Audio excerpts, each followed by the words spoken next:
Silat lidah Dodi Sudrajat tutupi kebohongan Mayang, sosok yang berikan beasiswa bocor, seseorang koar-koar mau jadi dokter gigi, satu persatu kebohongan Mayang dan Dodi Sudrajat terkuak.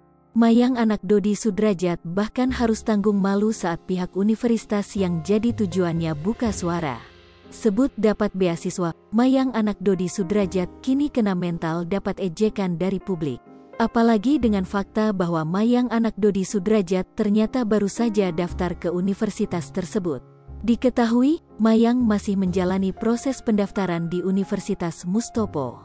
Mayang masih harus melalui beberapa tes hingga wawancara terlebih dahulu. Menurut Dodi, dari ribuan pendaftar Universitas Mustopo hanya akan mengambil ratusan calon mahasiswa saja.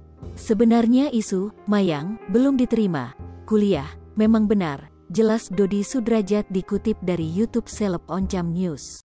Karena prosedurnya melalui tes dulu, tadi juga ada wawancara, dari ribuan pendaftar, kata orang Mustopo, diterimanya hanya ratusan aja sih, pungkas Dodi.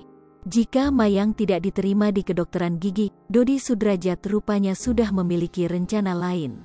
Kalau misal tidak diterima tetap di Mustopo juga, tadinya kan mau ngambil public speaking, pungkas Dodi. Nanti kita bicarakan plan B-nya, tambahnya.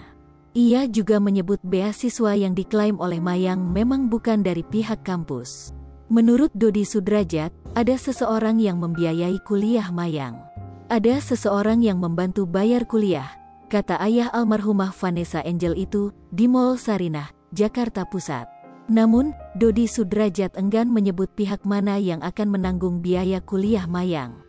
Terpenting sudah diklarifikasi kalau beasiswa bukan dari Mustopo, tapi dari seseorang, kata Dodi Sudrajat. Lipopo TV, jangan lupa komen, like, dan subscribe, serta tonton terus berita-berita terupdate lainnya ya.